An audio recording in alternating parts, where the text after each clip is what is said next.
Live from Austin, Texas, broadcasting worldwide, it's Alex Jones. The good news is that the deep state, shadow government, corrupt establishment is so desperate right now that they're all showing their true colors.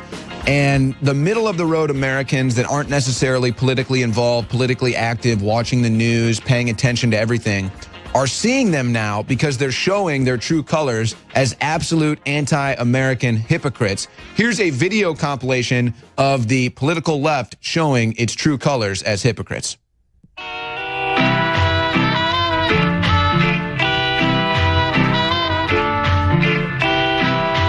Jim, I mean, this story started breaking at the end of my show yesterday. We're not even really 24 hours, barely 24 hours in, and the president is already pushing Congress for several major changes.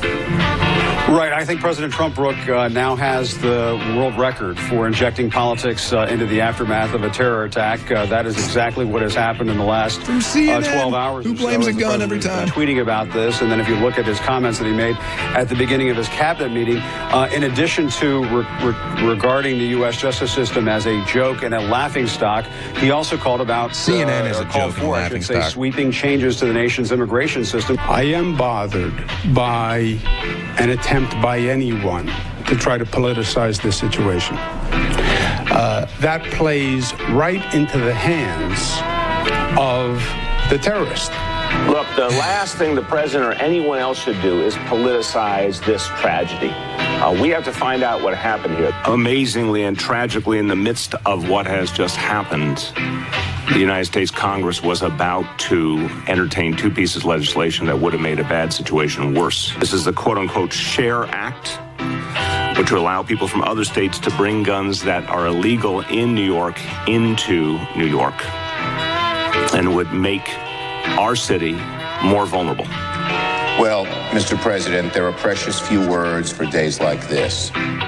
Last night, as everyone now knows, at a concert in Las Vegas, Nevada, a gunman opened fire on a crowd of 22,000, killing at least 58, sending hundreds more to the hospital. But today we're filled with shock and horror, sadness and rage. The horrific massacre was perpetuated by an American on his fellow Americans, and the visitors from every corner of the world were the very lifeblood of Las Vegas. And we're left with many questions whose answers we'll be seeking in the coming days and weeks. How did this monster acquire the arsenal he used to rain down death on a crowd of innocents? So there's a bunch of Democrats who don't want to politicize the truck attack because it was radical Islamic terror, but immediately wanted to politicize the Vegas shooting because they could blame a gun. David, I'll be honest, I've had to learn patience my whole life. I've been dealing with lack of patience, but I cannot stand CNN. It is the scum of news. And then I have to sit here and look at the scum of New York, like Cuomo, de Blasio, and Schumer. I mean, I'm literally like, it's like I want to pull my hair out just dealing with them. Well, you know, Owen, it was Jim Acosta who was saying the president has broken all records to inject politics. Of course, that's not true. But what he was focusing on was the person who committed this. They always focus on the tools. They talk about guns. They talk about vehicles. They talk about the internet, because it was the internet that radicalized him, not Islam. It was the internet video that caused Benghazi, David. That's right. So and then they don't complain that Hillary lied to the Gold Star family about that, though. That's right. We got to get rid of the internet. We got to get rid of your ability to freely walk about in public places. We got to get rid of the vehicle, the gun. But we cannot talk about the diversity lottery. We have to pretend that diversity is more important than anything. And guess what? We had 8 people sacrificed on the altar of political correctness. That's really what this was about. And 5 of them say that. 5 of them were from Argentina, where they had a vigil yesterday. So, That's right. You know, I mean, you want to talk about multiculturalism? Who's going to want to come here when we're being attacked by terrorists? Please, please, New York, I'm begging you, please, rid yourself of the swamp rats, Cuomo, de Blasio, and Schumer. Those are the most disgusting human beings in government. Disgusting. All right, I just realized it. It all makes sense to me now. I'm sorry that I literally cannot stand the likes of Cuomo, de Blasio, Acosta, all of them. And it's so frustrating because I just want them to disappear. I want them to hang out in dumpsters like the cockroaches they are. They're a bunch of dumpster cockroaches is what these people are. And so it's frustrating to have to see them actually get up on television and lie to the American people, try to brainwash the American people. And it's like, what can I do? What can I do? This is so frustrating. I want to take these people out. I want to come after these people politically. So what do we do? And folks, InfoWarsStore.com. You want to kick George Soros right in the groin? Go to InfoWarsStore.com. You want to politically pop Jake Tapper right in his loud mouth? You go to InfoWarsStore.com. You want to show Governor Cuomo and de Blasio how you really feel about them? You go to InfoWarsStore.com. You want to give Chuck Schumer a nice loving neck massage with your hands wringing? Just a loving neck massage to Chuck Schumer. That's all it is. You go to InfoWarsStore.com, folks. That's how you fight back. That is how you kick these low-life, scumbag, anti-American crumbs of humanity right in the groin at InfoWarsStore.com. Now, we've got a special running on DNA Force. It's back in stock. This is a very, very powerful product, and it's 25% off right now, back in stock. But this is the key here. A study just came out. Prenatal pollution exposure linked to decreased telomere length. You're probably hearing a lot about telomeres now. This is something that InfoWars discovered a long time ago about the importance of telomeres, and that's why we introduced DNA Force. But this new study says that prenatal environmental pollution exposure is linked to decreased telomere length measured in cord blood and placental cells. The second trimester in particular was demonstrated to be a vulnerable time during gestation. So now our environment has become so polluted that our telomeres are actually under attack before we're even born.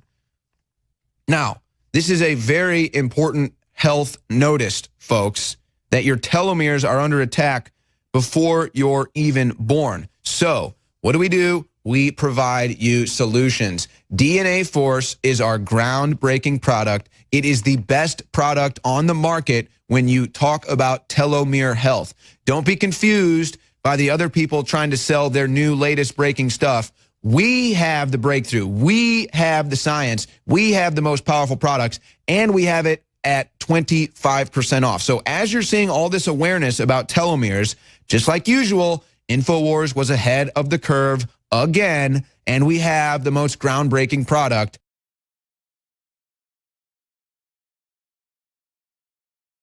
Especially before you're even born, just know that InfoWarsStore.com has your back. We've got DNA Force. It's back in stock, and it's 25% off. So as these studies come out showing you about your telomeres being under attack, we don't raise the price. No, we actually lower it 25% off. So get DNA Force, protect your telomeres, and fight back against the toxic environment that we are forced to live in.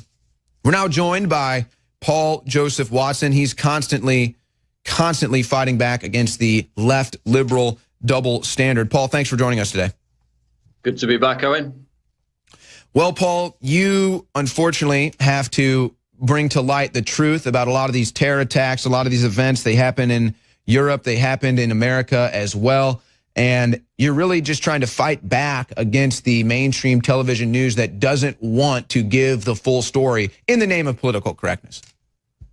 Well, exactly, Owen. And I mean, it sounds like just a cliche at this point. Oh, all this terrorism's happening because of political correctness. But we know specifically this is why this attack happened. This guy came in on a diversity visa, this bizarre program where people are just selected at random. Trump's trying to end it. Schumer supports it. They're going to fight him tooth and nail on that. So we've got another specific example. We've also got coming out today, Owen, headline, New York attack suspect's family was very mysterious, neighbor says. The neighbors said they knew he was planning something. This is in the article. They knew the immigrant was plotting an attack long before he allegedly plowed his rented truck down a bicycle path, killing 8 people. That's what the article says. That's a report. These neighbors knew he was planning something. San Bernardino, the neighbors knew. They were getting strange deliveries. They knew something was going on. In that instance, we reported they didn't tell the authorities or the police because they feared they'd be called racist or Islamophobic, Owen. So yet again, we have another case, not just with the visa, but with the neighbors before. And this is a closed community, again, one of these Muslim closed communities. We saw it after the Paris attack. The terrorists escaped back into Molenbeek, Brussels. All the neighbors, all their friends knew they were there. They shielded them, protected them for 3 months after they carried out this massacre. So yet again, we have the same telltale signs coming in after this attack, Owen. And then, I don't know if you've covered this, but, I mean, we can get onto it. Jake Tapper, you've played the clip, or Alex has played the clip, obviously, of him saying that Allah Akbar could be beautiful immediately after. We're talking probably within an hour after the attack happened, saying that Allah Akbar could be beautiful. He's now denying he ever said that and claiming that Fox News and InfoWars are lying about him, that he never said it, Owen, when he's on tape saying it. And I think we can go to that clip if we've got it. Yeah, actually, we've got that clip. Here's Jake Tapper loving Allahu Akbar. Who police have now talked to, they're telling police that they heard the driver yelling Allahu Akbar during this incident, which is now leading authorities to believe that this is as a result that this is now a terrorism case. And I'm just getting now, the FBI is taking over this case because it appears now that this is terrorism. The Arabic chant, Allah Akbar, God is great. Sometimes said under the most beautiful of circumstances, and too often we hear of it being said in moments like this. I'm sorry to laugh at Jake Tapper. He's just such a joke. Actually, Paul, so not only did he never say Allahu Akbar is beautiful, even though we just heard him say it, I'm going to take Jake Tapper's word. I mean, you know, I should trust Jake Tapper, fake fopper. So even though I just heard him say Allahu Akbar is beautiful, he said he never said it, so I'm not going to believe that he said it because I trust Jake Tapper. But did you also know that Jake Tapper basically did a whole segment breaking down renting trucks? Should we be able to rent trucks? What type of truck? I mean, they did a segment breaking down the truck. We've got to combat that deadly ideology of trucks, Owen. I mean, these trucks are out of control, Paul. But I mean, with this Allah Akbar thing, he's now claiming the moral high ground. Fox News put out a story called Jake Tapper says Allah Akbar is beautiful right after NYC terror attack. That's what he said. It's on video. No, he didn't. Jake Tapper. No, he didn't. I just played the clip, Paul. Even though he said it, he never said it. He said so. And all his buddies at CNN are like, this is disgraceful. Fox News deleted one of their tweets. You had one of the congressmen, Jason Chaffetz. Yeah, Jason Chaffetz. Why did Chaffetz cuck to this guy? Yeah, apologizing, saying, oh, I'm sorry. No, Jake Tapper, you said Allah Akbar could be beautiful literally within an hour after a terror attack where the frigging Islamic terrorists shouted it while people were laying face down on the floor, bleeding to death. I don't think they probably thought it was beautiful, did they, Owen, when they heard him say it? No, he never said it. But you know what? But you just put it into perspective there, Paul. That's exactly it, okay? What do you think the victims were thinking after they heard, oh, Allahu Akbar, yeah, I'm sure that's beautiful. Oh, it was a truck. Oh, those nasty trucks. They got us again, those trucks. No, this is radical Islamic terror, and this is a leftist policy, the diversity visa program. We're dealing with mentally retarded people, Paul. We're literally dealing with mentally retarded people running our government. Oh, my gosh. Another segment with Paul Joseph Watson on their side. Let's get back into the actual attacker and some weird stories about him. Not the truck, the actual terrorist. Welcome back to the Alex Jones Show. Owen Schroyer here, filling in for Alex today. We got Paul Joseph Watson with us, and we're talking about the New York City terror attack. Allahu Akbar! It was the truck! It was the truck! Paul, what's interesting about this, as you talked about in the last segment, the story from the LA Times, New York attack suspect's family was very mysterious. According to a neighbor, they're saying that they had an idea that he was up to something. This also reeks like the San Bernardino shooting, where because of political correctness, they didn't want to say anything, even though this Allahu Akbar ended up killing 8 people and driving a truck through pedestrians right after a school day. But it's weird because people at the mosque are saying they understood his motive. So it sounds like he was motivated to do this. They're reporting he had the plans. He was planning bigger attacks. But his wife, though, Paul, his wife is shocked. Oh, his wife had no idea, Paul. What? She can't even believe it. He was just your local friendly Uber driver. Remember, that was the first quote that came out from one of his friends. You hear that after every single attack. Oh, we never knew. He was so friendly. He was so nice. Of course they knew. Often it turns out later on some of them are involved in the plot. You mentioned the guy at the mosque. And by the way, there are Islamophiles, Islamofascist apologists all over Twitter saying he was just radicalized on the internet. There's no connection to Islam whatsoever. He didn't even go to a mosque. Yes, he did go to a mosque. We know the name of it. And then the guy who's in the newspaper article in the Daily Mail talking about how he went to the mosque, as he mentioned, said that he totally gets why he did what he did before ranting about George W. Bush's foreign policy in the Middle East. So because of what George W. Bush did, that means innocent young people and tourists on their bicycles in Manhattan. Yeah, most of them Argentinian. Yeah, absolutely no connection whatsoever. Of course, they always trot this out. Oh, it's a reasonable response to U.S. foreign policy. No, the vast majority of terror victims are Muslims killed by other Muslims. So no, geopolitical foreign policy isn't the only element. Yes, it is one part of it, but it's not the only element. The other thing going today is, after Trump came out and said that this guy should get the death penalty, a bunch of people, and some of them like verified liberals, prominent people on Twitter, came out and said, how dare Trump call for the death penalty? That's Islamophobic. Why didn't he call for the death penalty for the Vegas shooter? Well, maybe because... Or send him to Guantanamo. Yeah, maybe because he was dead. Yeah. Maybe that's why he didn't call for the death penalty. I'll read a tweet. This is from Eltham Katami. This is a verified liberal on Twitter. Send him to Gitmo, Trump says, referring to Saipov. He said, no such thing about the Vegas shooter who killed 58 people. Yeah, he said no such thing because Stephen Paddock was dead. You can't kill someone twice. You've got other people saying, quote, I don't see real Donald Trump calling for the death penalty for the Las Vegas terrorist shooting rampage. Blatant Islamophobia. This is the level of sheer lack of intellectual depth that we're dealing with. I honestly... Oh, by the way, go ahead. Well, I honestly, I can't even... We're literally dealing with mentally retarded people. I mean, there's no other way to describe this. I mean, and I'm including Jake Tapper and Don Lemon in that group as well. By the way, has blocked me on Twitter now. Don Lemon? Jake Tapper has blocked me on Twitter. You must be heartbroken. Absolutely crushed, Owen. Yeah, you know, he was actually attacking you on Twitter. He was quoting you. He was teaming up with his buddy Oliver Darcy, who won't respond to me on the DMs. Well, I was talking to him before. He won't respond now.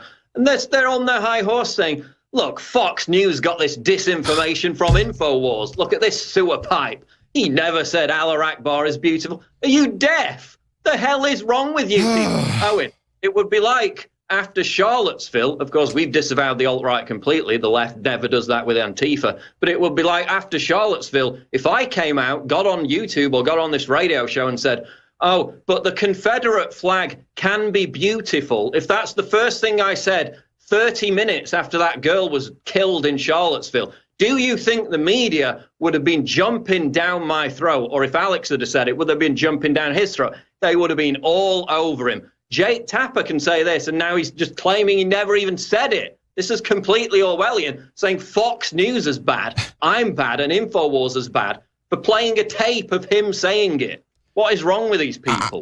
Paul, honestly, I don't even know.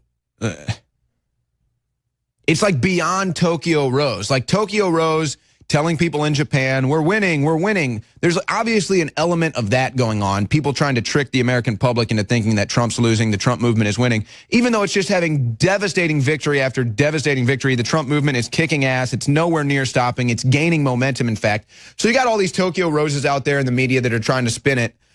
But again, like you're talking about, this is beyond Orwellian. This is literally, you have to ask yourself, are these people on air literally that mentally deranged? Are they, I mean, you know, is it that bad? Do we have such a mental health crisis in this country, that literally we're putting people on air that are seriously mentally ill? Or are they that corrupt? Paul, I don't know if you saw the story, but I believe it was NBC News. The crew is looking for the story, saying that they admitted the New York Police Department actually investigated the killer's mosque before. There it is. Listen to this headline. Listen to this, Paul. Mosque where New York City terror suspect worshipped was target of controversial New York Police Department surveillance effort. So it's still controversial, even though the NYPD had the right mosque. They investigated the mosque where this terrorist worshipped. They had their finger on the pulse. They should have pulled the trigger on the guy, and maybe they could have saved lives. And what does the mainstream news say? It was controversial. So it's not controversial to mow down people in a truck. It's controversial to investigate those people now. No, exactly. I mean, I said it in the video. From what I saw on Twitter in the immediate aftermath of that attack, obviously all the Islamophobic crap. Oh, but what about the Islamophobic backlash? There's never any Islamophobic backlash. You had things after 9/11 where some Sikh people got attacked because people are dumb and they think Sikh people are Muslims. Some shops got bricked after 9/11. After that, there's been no substantial Islamophobic backlash after any of these terror attacks throughout Europe or America. But that's the first thing they go to shut down debate and discussion of Islam. I mean, now you've even got a Forbes writer being more offended over the fact that the EPA chief is reading passages out of the Bible. She said the fact that he was doing that is, quote, scarier than Allah Akbar. She said that the same day of the terrorist attack.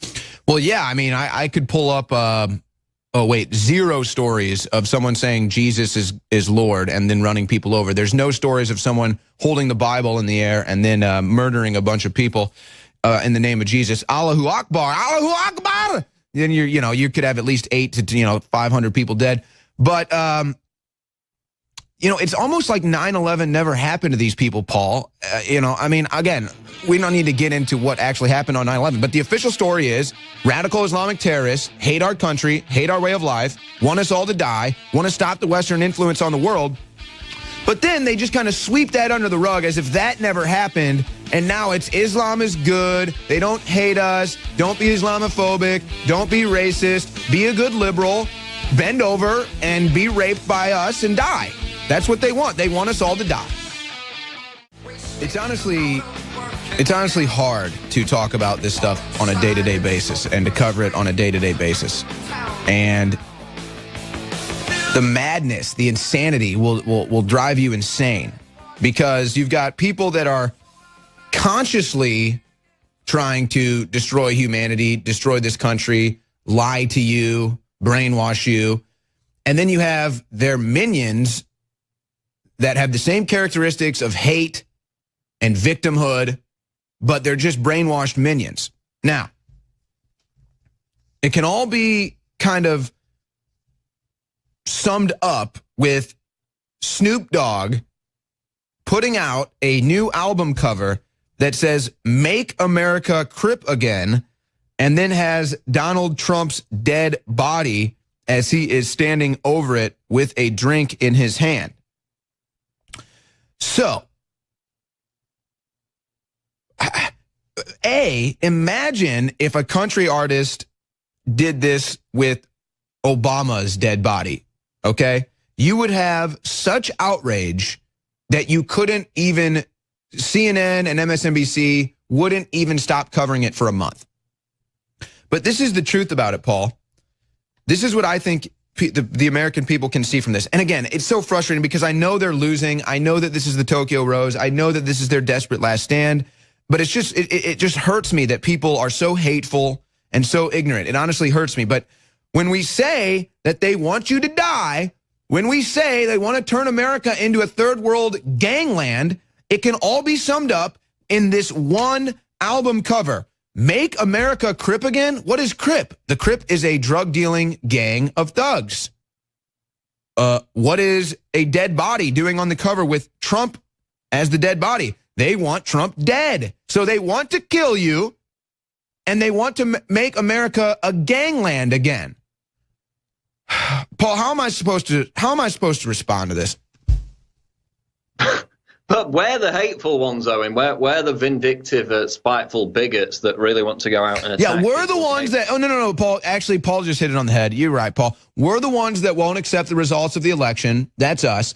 And when they go low, we go high. Oh, wait, no, that's them too, isn't it? Oh, wait, no, they're the ones that keep going lower and lower and lower and lower and lower and lower and lower. These people literally will go so low until they reside in hell.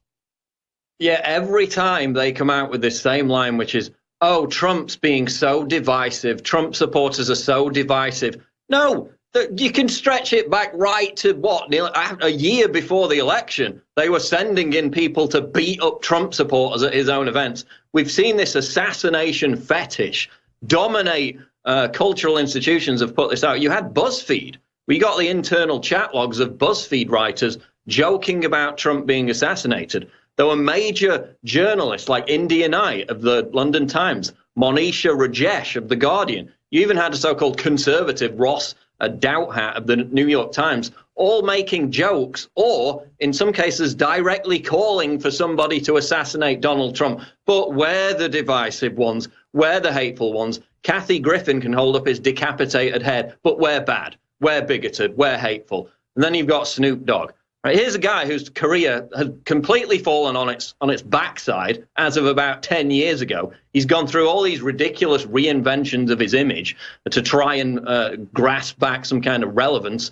Failed. His last album didn't even get into the top 10. Supposedly one of the biggest hip-hop rap stars of all time can't even break the top 10 with an album anymore. And basically anyone can do that who's anyone right now. So his career's failing, so he's desperately trying to claim back some relevance, and we're helping him to some extent. That's the irony, by embroiling himself in this Trump assassination fetish for the second time, Owen, in 6 months. He put out a video back in March where he shot a mock Trump dressed as a clown. It looked exactly like Trump in the head. So it's like, get some new ideas already. Is this literally all you've got? You want to kill Donald Trump? Yeah, we get it. We get it, Snoop. Now, do you have any actual talent left to reach out to people where people are going to buy your record because it's a good record? Or are you going to resort to this assassination fetish, creating more division, more hate in America? He's going to go back to that every time because he's got no talent anymore. Nobody cares about his music anymore. This is the only way he can get in the news. Well, and I'm beginning to wonder if Snoop Dogg wasn't just a controlled asset from the very beginning when he was introduced into the hip-hop market, because he's never, I mean, Snoop Dogg has never really been a guy to get political. He's usually a guy that just, smokes weed and wants to chill. Now, all of a sudden, he's political all of a sudden, along with, everyone else in the establishment music industry. So my question is, I'm wondering if these aren't just controlled assets, whether it be the CIA or what have you, that are basically being told, hey, you want to sell another album? You want to continue to get record deals? You better do something anti-Trump. You better do it immediately. Otherwise, you get nothing. Well, I mean, we've seen that before. People get dropped from record labels for expressing any kind of opinion that goes against the grain. I highlighted in my video about Eminem when he came out a few weeks ago, another ailing 40-something rapper whose career is basically over at this point, attacking Trump.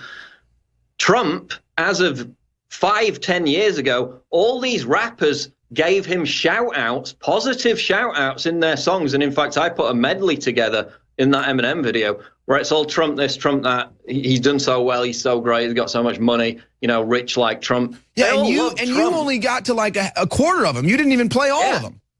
They all loved Trump until he ran as a Republican and until he defeated Hillary Clinton. They used to hang out with Trump. Snoop Dogg was at the roast, those big roasts they used to do, those TV roasts. He was one of the main people hanging out with Trump. They all loved Trump. Trump used to hang out with all these black community leaders, raise money for them. Oh, but suddenly he runs as a Republican, defeats Hillary. He's a racist, and they're all attacking him. It's so frigging transparent, and now he's back again. The problem is, some people might act on this because you go on Twitter every day, oh, when's someone going to kill Trump? I'm going to pop Trump. You had Mike Cernovich, somebody lobbed a death threat at him the other night.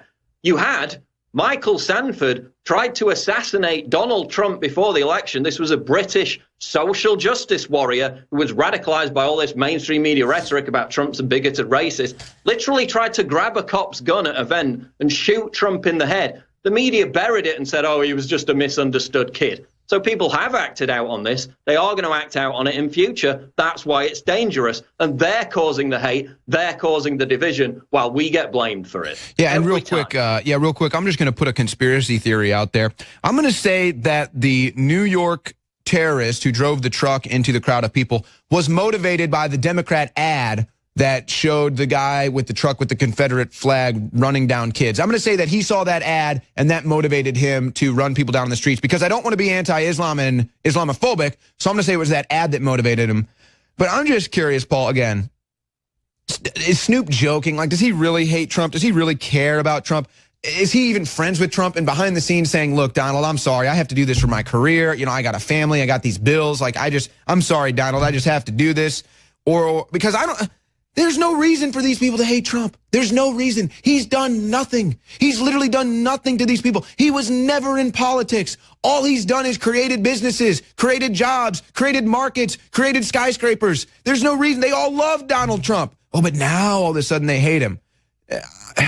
It's just like, I mean, should I stop being so upset about this? Should I just laugh this off? Should I go hang out with Snoop Dogg and do all the drugs because everything's just a joke to Snoop Dogg? I mean, they're just gaslighting me and it works, I guess. I think you have to remember that he's catering, or the people who tell him what to do, which is probably what it is at this point. He's catering to an audience which is not the brightest, let's just put it that way. And you can see that from the comments when I made a video about Snoop Dogg being an idiot back in March when he did the first stunt. So they're catering to very stupid people. He's been a political tool for several years Dizzle. now. Come on, Dizzle. Why are you calling me stupid Izzle? It's Paul Joseph Wizzle on InfoWars Dizzle, here with Snoop Dizzle. We're going to take a quick brizzle, but when we come back from this rizzle, we're going to dizzle all of the mizzle, and you're going to know exactly what fake nizzle is, because we're the real nizzle. And I'm Snoop Dizzle, and I think America needs to be crip again nizzle. I'm very educated, I know my politics zizzle, so I'm going to go smoke a blizzle. Welcome, Bizzle, to Info Wizzle. Owen Shizzle here with Paul Joe Dizzle. And we're talking about Make America Crip Again, Izzo. Because we want to make America a gangland, Bizzle. What's up, Dizzle? So I was just informed, Izzle, that the Make America Crip Again with Snoop Dogg looking over Trump's dead body has now been removed from Instagram because of the backlash. It's so funny. These I don't even know what to call these people. Mental defective. We need to come up with like a new word for them, honestly, Paul. I don't know what we can. We'll figure it out eventually. But they keep having to remove this stuff from their social media because of the backlash coming from the people that they actually want to buy their albums or buy their products. Do you think they'll ever learn that they're in the minority as far as their Trump hatred is concerned, Izzle? Well, I think if you look at Hollywood, they're starting to learn that already from the fact that all their films are complete flops. You had the Matt Damon, George Clooney film. Damon, say it right. It's Matt Damon. Matt Damon. Suburbicon. No, Matt Damon. Matt Damon. There we go. Who was behind Izzle. Izzle shizzle. But Matt Damon was behind Suburbicon with George Clooney, which again portrayed, middle America, flyover country, Trump supporters being all racist, blah, blah, blah, get any frigging narrative. And it completely failed. All these virtue signaling Hollywood films are failing. The ones that have a kind of throwback, more libertarian feel are really doing well in Hollywood, the more independent ones that we've seen recently. So they're starting to lose the culture war. That's going to be magnified by all this Hollywood Weinstein fallout. And yeah, but you're talking about it being banned on Instagram. I don't want it to be banned. I want people to see how stupid, divisive, and hateful it wasn't banned. They took it down. Yeah. Of course it's whoa. They were calling for Trump's death. You don't ban that. Calm down. But again, they're doing it to create the outrage, to then make themselves look like the victim. They always do that. They'll probably cite threats made against Snoop Dogg now without mentioning the deluge made against Trump on a daily basis. They want to create that outrage. I just want to hold it up and say, look, this is absolutely stupid and ridiculous. Kind of like Kathy Griffin. They always come back and try and play the victim after there's a backlash. Remember her crying press conference. So don't give them that victory. Just laugh at them. Yeah. That's the key to all this. Just continue to laugh at them. No, I think you're right. And I get so upset over this stuff because I know what it's doing to our country, and it's honestly just an attack on innocence and people that have no idea what's going on. But you're actually right, because this is only hurting them. More people that see this, the more people are going to come to Trump's side. And I just don't think they're ever going to learn, Paul. I really don't think. They really assume that everybody goes and takes a steaming pile of you-know-what and then sniffs it just like they do. They get high off their own you-know-what, and they assume that everyone else in America is just like that. But I think they're quickly learning that actually people in America are not like that, and they don't like your constant hatred of Trump. And the more they put that out there, the more people I think will end up on Trump's side. Well, exactly. They're ridiculing their own audience. I mean, and it hasn't worked. It didn't work before the election. They created this wave of antagonism with this sneering metropolitan liberal elitist attitude, added to, Huffington Post, New York Times, Hillary has a 98% chance of winning.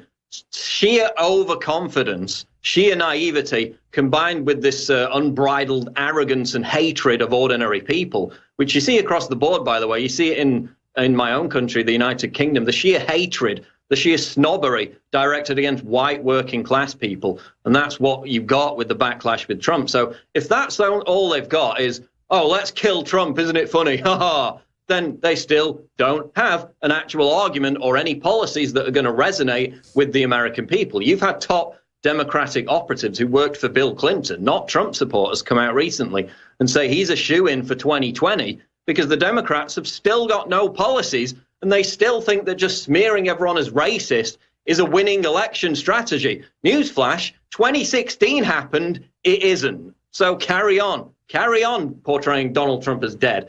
It's not working for you. It's just making people see how ridiculous, desperate, and stupid you are, that you have to cater to this vile tone in modern day politics, while they, of course, accuse us of having a vile, divisive tone. It's not working, didn't work, won't work again. Carry on. It's like, don't interrupt somebody who's scoring an own goal, right? Just let them carry on. We should be celebrating this. Yeah, just let them score in their own basket, essentially, all day long.